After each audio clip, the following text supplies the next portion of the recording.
Cambridge IELTS 9 by University of Cambridge ESOL Examinations, published by Cambridge University Press. This recording is copyright. CD 1. Test 1. You will hear a number of different recordings, and you will have to answer questions on what you hear. There will be time for you to read the instructions and questions, and you will have a chance to check your work. All the recordings will be played once only. The test is in 4 sections. At the end of the test, you will be given 10 minutes to transfer your answers to an answer sheet. Now turn to Section 1. Section 1. You will hear a man phoning to inquire about a job vacancy. First, you have some time to look at questions 1 to 4.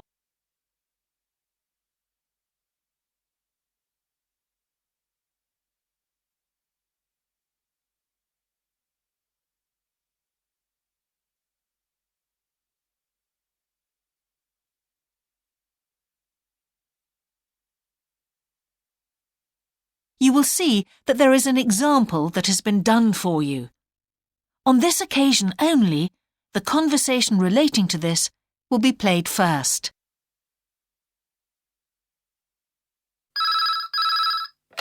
Good evening, King's Restaurant.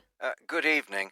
I'm ringing about the job I understand you have vacant. Oh, yes. The job vacancy is at a restaurant, so a restaurant has been written in the space. Now we shall begin. You should answer the questions as you listen, because you will not hear the recording a second time. Listen carefully and answer questions 1 to 4.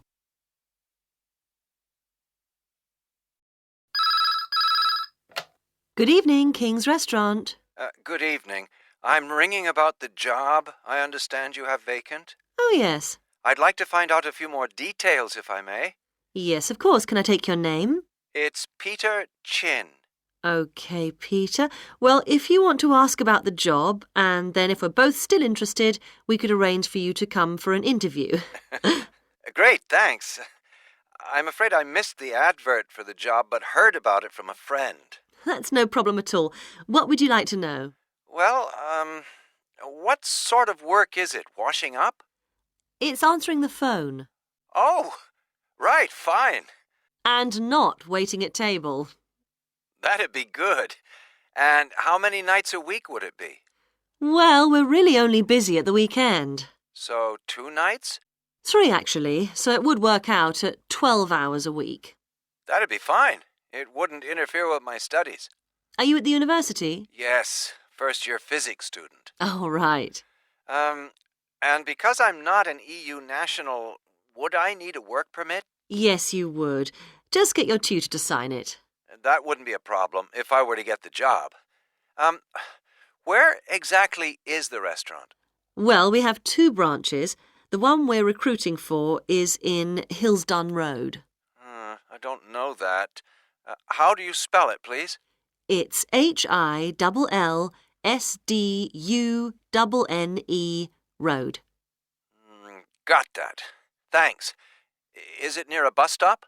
Yes, the nearest one would probably be just beside the library. Oh, yes, I know it. That'd be fine for me. And could I ask about the pay? We're offering £4.45 an hour. That's very good. My last job was £3.95 an hour. Before you hear the rest of the conversation, you have some time to look at questions 5 to 10.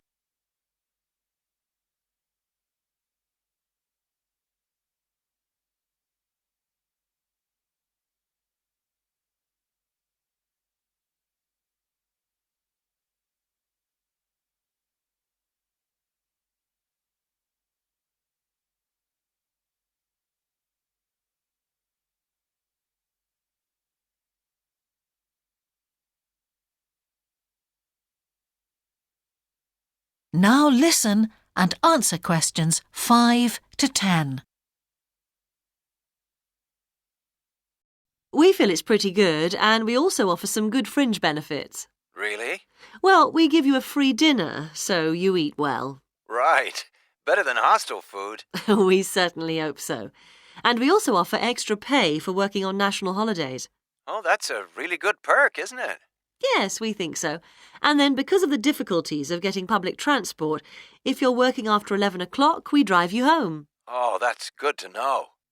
Well, we'd certainly be interested in inviting you for an interview, if you're still interested. Oh, yes, certainly. Could I just also ask what qualities you're looking for? Well, for this particular job, we want a clear voice, which you obviously do have. Thanks. And you must be able to think quickly, you know. Well, I hope I... So, when could you come in for an interview? We're actually quite quiet tonight. Sorry, I couldn't come tonight. Or tomorrow, I'm afraid. Thursday's okay. That'd be 22nd of October? Fine. After 5 p.m.? Yes, fine. Would 6 o'clock be okay? Perfect. And could you bring along the names of 2 referees? Yes, that's fine. No problem. Good. I look forward to seeing you. Oh, by the way, who should I ask for? Oh, yes, of course. Sorry. My name is Samira Manuja. Can you spell that, please? Manuja. Okay. I've got that. Thanks very much. Look forward to seeing you later on then. That is the end of section 1. You now have half a minute to check your answers.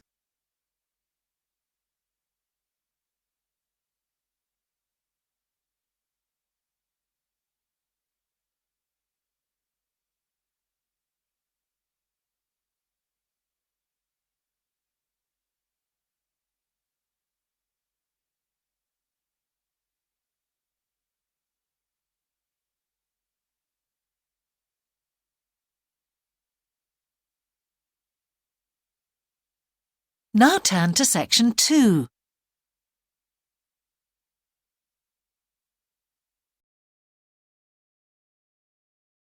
Section 2.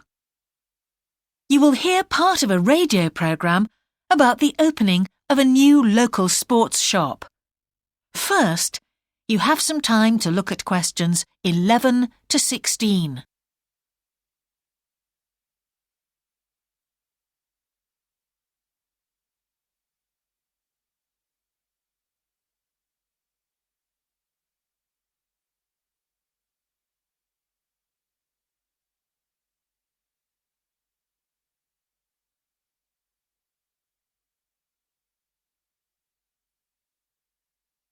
Now listen carefully and answer questions 11 to 16.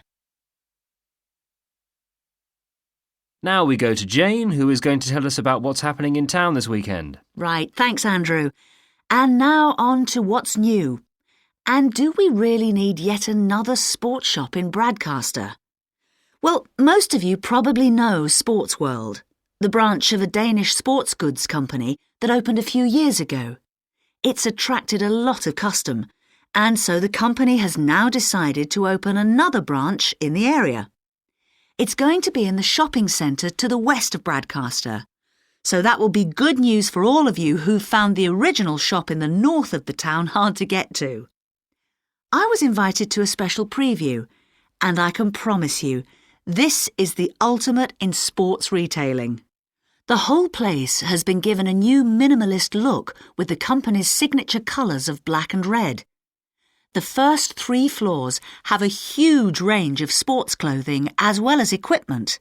And on the top floor, there's a cafe and a book and DVD section. You'll find all the well-known names, as well as some less well-known ones. If they haven't got exactly what you want in stock, they promise to get it for you in 10 days. Unlike the other store, where it can take up to 14 days. They cover all the major sports, including football, tennis and swimming. But they particularly focus on running, and they claim to have the widest range of equipment in the country. As well as that, a whole section of the third floor is devoted to sports bags, including the latest designs from the States. If you can't find what you want here, it doesn't exist. Before you hear the rest of the programme, you have some time to look at questions 17 to 20.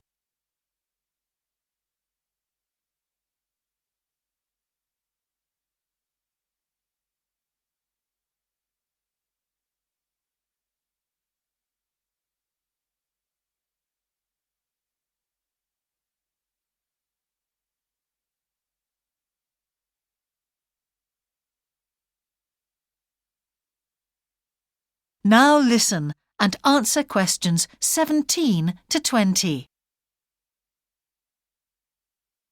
The shop will be open from 9 a.m. this Saturday, and if you go along to the opening, then you'll have the chance to meet the national 400 metres running champion, Paul King, who's coming along to open the shop. And he will be staying around until about midday to chat to any fans who want to meet him and sign autographs. Then there will be a whole range of special attractions all weekend. There will be free tickets for local sporting events for the first 50 customers, and also a special competition open to all. Just answer 15 out of 20 sports questions correctly to win a signed copy of Paul King's DVD, Spring Tips, while the first person to get all the questions correct gets a year's free membership of the Bradcaster Gym.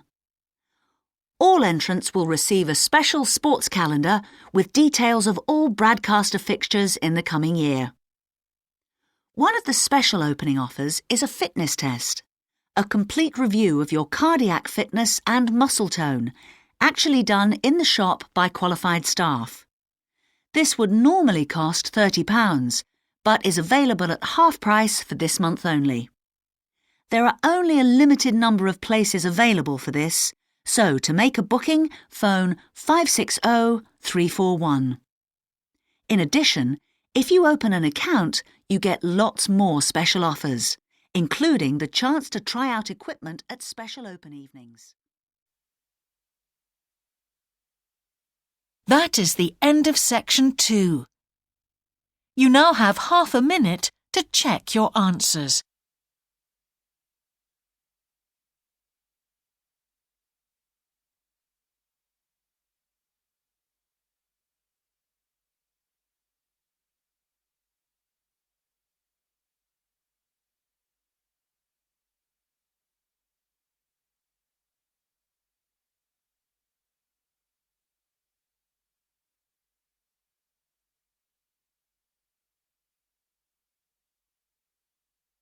Now turn to section 3.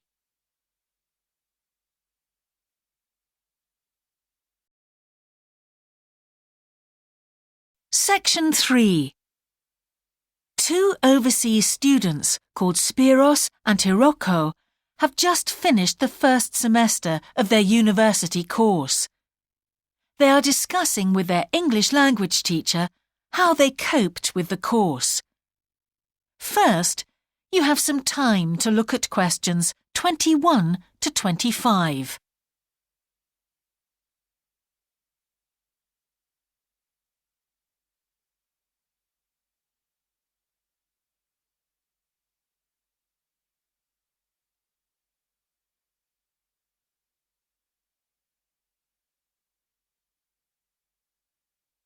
Now listen carefully and answer questions 21 to 25. Before we start, Spiros and Hiroko, thanks for coming in today to talk about your recent study experiences, and congratulations to you both in doing so well in your first semester exams. Thank you. I'd like to discuss with you the value of the English for Academic Purposes course you did here last year before starting your university course. Spiros, if I could start with you, what parts of the program have now proved to be particularly valuable to you? I think that having to do a seminar presentation really helped me. For example, a couple of weeks ago in our marketing subject, when it was my turn to give a presentation, I felt quite confident. Of course, I was still nervous, but Because I had done one before, I knew what to expect. Also, I know I was well prepared, and I had practiced my timing. In fact, I think that in relation to some of the other people in my group, I did quite a good job, because my overall style was quite professional. What about you, Hiroko? That's interesting. In my group, I was really surprised by the way the students did their presentations. They just read their notes aloud. Can you believe that? They didn't worry about their presentation style or keeping eye contact with their audience. And I remembered that these things were really stressed to us in the course here. So, how did you approach your presentation, Hiroko? Well, to speak frankly, I read my notes too. At the time, it was a relief to do it this way, but actually when I had finished, I didn't feel any real sense of satisfaction. I didn't feel positive about the experience at all. That's a pity. You know, although I was pleased with my presentation, I am not so pleased with my actual performance right now in the tutorials. During the whole semester, I've not said anything in our tutorial discussions. Not a word. Really, Spiros? Why's that? Do the other students talk too much? It's partly that, but it's mostly because I have had no confidence to speak out. Their style of speaking is so different. It's not the style we were used to during the course. They use so many colloquialisms. They're not very polite, and sometimes there seems to be no order in their discussion. Also, they are very familiar with each other, so because they know each other's habits, they can let each other into the discussion. You're right, Spiros. I have experienced that too. Before you hear the rest of the conversation, you have some time to look at questions 26 to 30.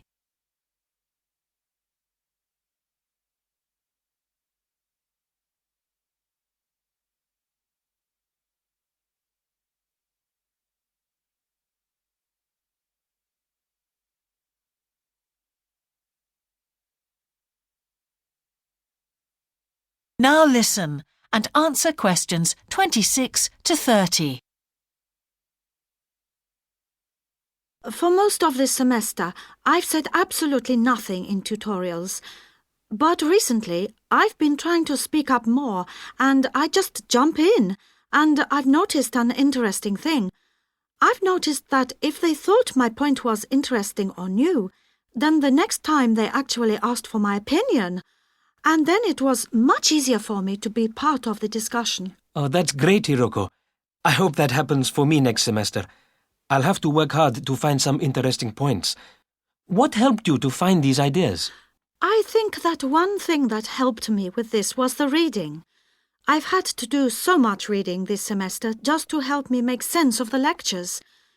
At first, I couldn't understand what the lectures were talking about, so I had to turn to the books and journals. Every night I read for hours, using the lists of references that were given, and I made pages of notes. At breakfast, I read and read my notes again. This habit has helped me to follow the ideas in the lectures, and it's also given me some ideas to use in the tutorials. But I did so much reading anyway. I don't think there's any time left over for anything extra. My reading speed is still quite slow, though I'm much better at dealing with vocabulary than I used to be. What else do you think we could add to the course program to help with this reading problem? There's not really anything because it's my problem. I remember we were given long articles to read. We didn't like that, but now I realize that reading those long articles was good preparation for the things I need to read now. Also, in class, we regularly had speed reading tasks to do, and we kept a record of our reading speed, so the teachers were encouraging us to work on that. That's true, Spiros, but what we read could have been different. Sometimes in the English class, I felt frustrated when I had to read articles about the environment or health or education, because I wanted to concentrate on my own field, but we didn't read anything about engineering. So I think I wasted some time learning vocabulary I didn't need. But surely the strategies you were taught for dealing with that vocabulary were helpful? Yes, but psychologically speaking, I would have felt much better working on reading from my own field. What do you think, Spiros? Oh, I agree. That would have helped my confidence too, and I would have been more motivated. It was good, though, that we could work on our own topics when we wrote the research assignments. Okay, let's move on to writing now. That is the end of section 3. You now have half a minute to check your answers.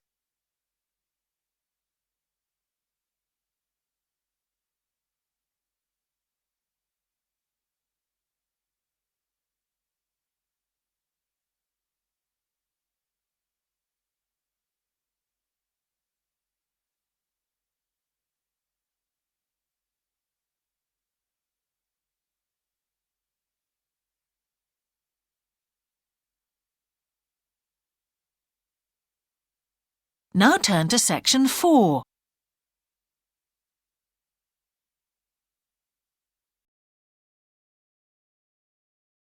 Section 4. You will hear part of a lecture about a problem related to the behaviour of certain sea creatures. First, you have some time to look at questions 31 to 40.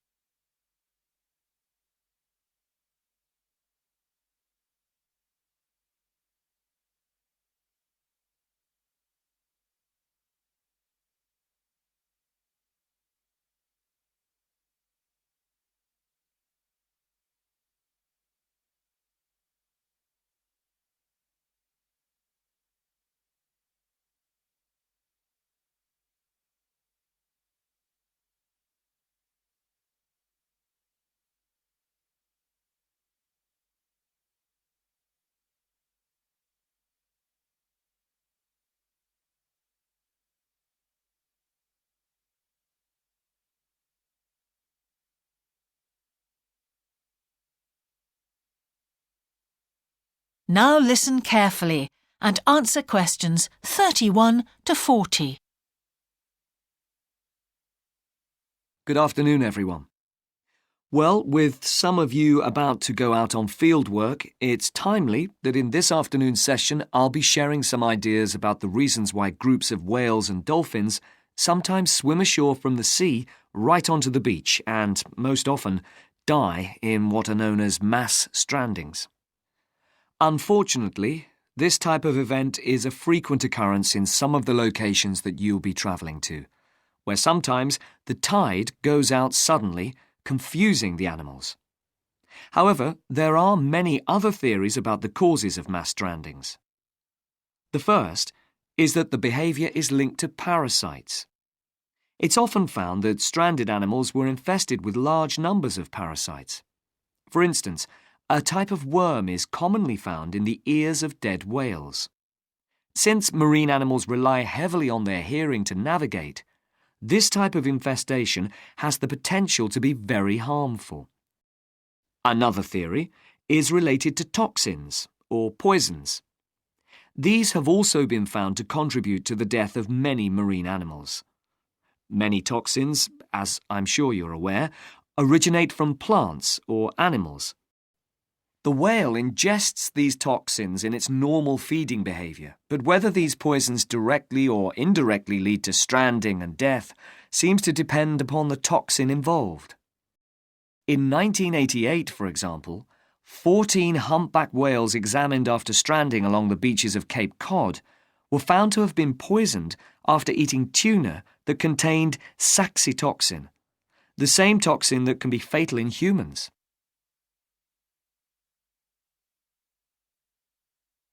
Alternatively, it has also been suggested that some animals strand accidentally by following their prey ashore in the confusion of the chase. In 1995, David Thurston monitored pilot whales that beached after following squid ashore. However, this idea does not seem to hold true for the majority of mass strandings because examination of the animal's stomach contents revealed that most had not been feeding as they stranded. There are also some new theories which link strandings to humans. A growing concern is that loud noises in the ocean cause strandings. Noises such as those caused by military exercises are of particular concern and have been pinpointed as the cause of some strandings of late. One of these, a mass stranding of whales in 2000 in the Bahamas, coincided closely with experiments using a new submarine detection system. There were several factors that made this stranding stand out as different from previous strandings. This led researchers to look for a new cause. For one, all the stranded animals were healthy. In addition, the animals were spread out along 38 kilometres of coast, whereas it's more common for the animals to be found in a group when mass strandings occur. A final theory is related to group behaviour and suggests that sea mammals cannot distinguish between sick and healthy leaders and will follow sick leaders, even to an inevitable death. This is a particularly interesting theory, since the whales that are thought to be most social, the toothed whales, are the group that strand the most frequently. The theory is also supported by evidence from a dolphin stranding in 1994. Examination of the dead animals revealed that, apart from the leader, all the others had been healthy at the time of their death. Without one consistent theory, however, it is very hard for us to do anything about this phenomenon except to assist animals where and when we can. Stranding networks have been established around the world to aid in rescuing animals and collecting samples from those that could not be helped. I recommend John Connor's Marine Mammals Ashore as an excellent starting point if you're interested in finding out more about these networks or establishing one yourself. That is the end of section 4. You now have half a minute to check your answers.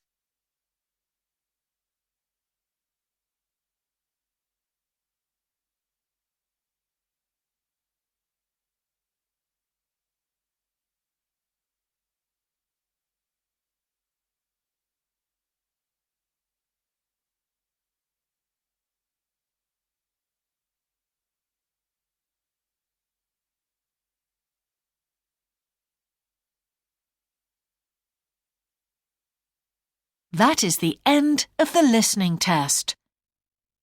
In the IELTS test, you would now have 10 minutes to transfer your answers to the answer sheet.